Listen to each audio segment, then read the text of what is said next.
આપણે વડીલો આપણને કોઈ પણ વાત કહેતા હોય તો આપણને અત્યારે સોયની જેમ ખૂંચતી હોય. આપણને ફ્રીડમ ન મળે, આઝાદી ન મળે તો આપણનું વર્તન પણ આપણને કડવું લાગતું હોય. પણ જ્યારે લીમડાના ગુણ આપણે 10 વર્ષ બાદ આપણને નિરોગી બનાવે, એમની કહેલી વાતો, એમની કેળવણી આપણને 10 વર્ષ બાદ કામ પણ લાગી જાય. એક એવી વાત કે પિતા પોતાના દીકરાને 22 વર્ષથી ટોર્ચર કરતા હોય, ટક કરતા હોય, આમ નહીં કરવાનું, આમ નહીં કરવાનું, સેલ્ફ રિસ્પેક્ટ જેવું કશું જ નહીં, એને તોડી જ લેવાનું, એનું અપમાન જ કરી લેવાનું. એ દીકરો કંટાળી જાય. એક દિવસ પથારીમાં તે સૂતો હોય અને ત્યારે એના પપ્પા આવીને એવું કહે કે હાલ ઊભો થા, ઇન્ટરવ્યૂ માટે જવાનું છે.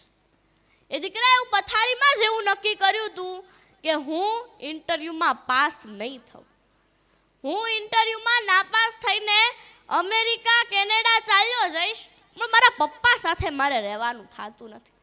આટલું બધું સહન કોણ કરે? એટલે દીકરો ઇન્ટરવ્યૂ આપવા માટે જાય. બિલ્ડિંગની અંદર એન્ટર થાય એટલે ઘણા યુવાન મિત્રો મળે.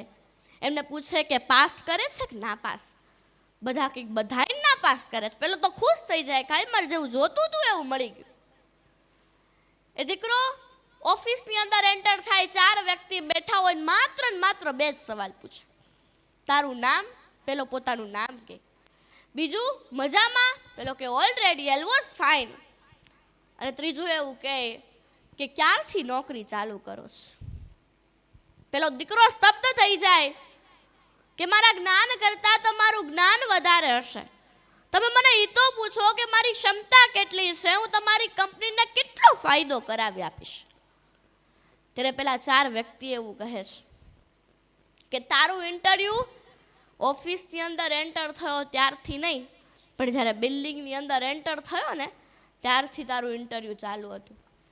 એક લોબીની અંદર 2 માવાના કાગળ પડ્યા હતા.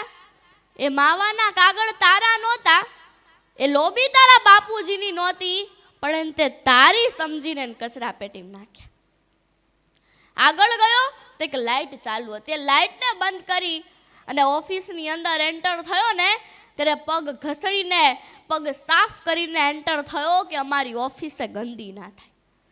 અમારે જે બધું ડેવલપ કરવાનું છે અમે બધા ભેગા મળીને કરી લેશું, પણ આવા સંસ્કાર અમે ક્યારેય ડેવલપ નહીં કરી શકીએ.